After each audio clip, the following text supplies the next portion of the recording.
Merci, Monsieur le Président, cher Boujar Osmani.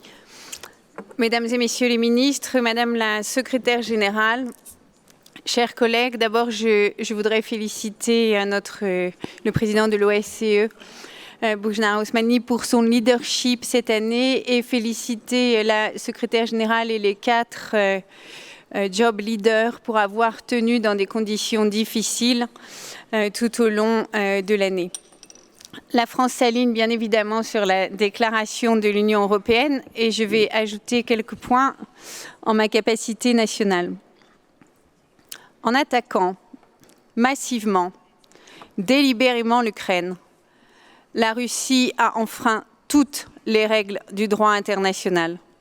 Elle s'est affranchie des fondements de l'ordre européen à laquelle elle prétendait appartenir et des traités de l'architecture de sécurité européenne. Par son agression injustifiée et injustifiable contre l'Ukraine depuis plus de 20 mois, avec la complicité du régime biélorusse, la Russie bafoue les principes de l'OSCE. Cette guerre, c'est évidemment l'Ukraine qui en est la première victime. Ce sont des enfants ukrainiens qui ont par milliers été déportés vers la Russie, comme l'a documenté le rapport publié dans le cadre du mécanisme de Moscou de l'OSCE.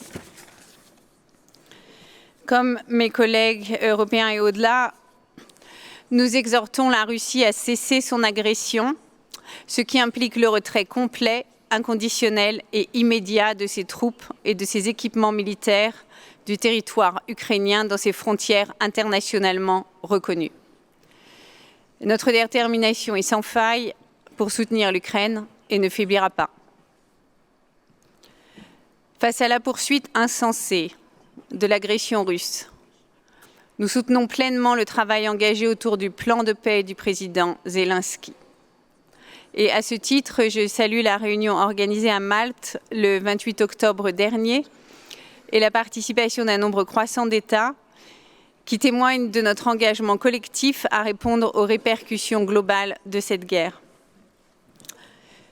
Ce qui est en jeu aujourd'hui, c'est la préservation de la souveraineté, de l'indépendance, de l'intégrité territoriale, de l'inviolabilité des frontières et le règlement pacifique des tous les principes sur lesquels repose l'OSCE. La Moldavie et la Géorgie subissent également la violation par la Russie des principes fondateurs de l'OSCE à travers la présence militaire illégale russe sur une partie de leur territoire et des nombreuses attaques hybrides qui visent à saper les fondements de leur société démocratique. S'agissant de la situation dans le Caucase du Sud, nous déplorons que 100 000 Arméniens du Haut-Karabakh aient été forcés de quitter le Haut-Karabakh après l'offensive militaire entreprise le 19 septembre par l'Azerbaïdjan avec la complicité de la Russie. La France appelle à la mise en œuvre de la décision de la Cour internationale de justice du 17 novembre 2023. Elle a aussi demandé que l'Azerbaïdjan veille à ce que toute personne se trouvant au Haut-Karabakh ne fasse pas l'objet de recours à la force ou d'intimidation. L'OSCE fait partie intégrante des priorités françaises et nous sommes déterminés à la défendre. Je souhaite d'ailleurs saluer les efforts de la présidence macédonienne de nouveau pour conduire l'OSCE dans ce contexte difficile, marqué également par l'aptitude obstructionniste de la Russie qui a constamment cherché à affaiblir l'organisation.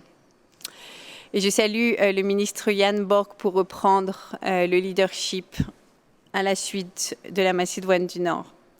À cet égard, il n'est pas envisageable de ne pas prolonger les 4 top jobs d'au moins 1 an quand nous en demandions 3. Le programme de soutien en Ukraine est l'un des exemples de la capacité d'action de l'OSCE que la France soutient et nous devons continuer à travailler pour renforcer son action en lien avec les autorités ukrainiennes. Les missions de terrain de l'OSCE continuent de renforcer la sécurité des États participants et de leurs citoyens dans les Balkans occidentaux, en Asie centrale et en Moldavie. Et dans le Caucase du Sud, nous sommes favorables à ce que l'OSCE s'engage davantage au bénéfice des populations locales. J'insiste, la capacité d'action concrète de l'OSCE repose en grande partie sur l'action conduite par les titulaires des 4 postes à responsabilité de l'OSCE. C'est pourquoi nous demandons sans plus tarder un accord pour leur prolongation en paquet pour au moins 1 an, ce qui est déjà un compromis par rapport à la proposition initiale de 3 ans pour tous. J'adresse de nouveau pour conclure tous mes remerciements à la présidence de la Macédoine du Nord, tous mes vœux de succès à la prochaine présidence maltaise, dont je salue le ministre Jan Borg, que j'assure du plein soutien de la France, comme nous aurions soutenu l'Estonie, tout à fait légitime pour mener cette organisation. Je vous remercie.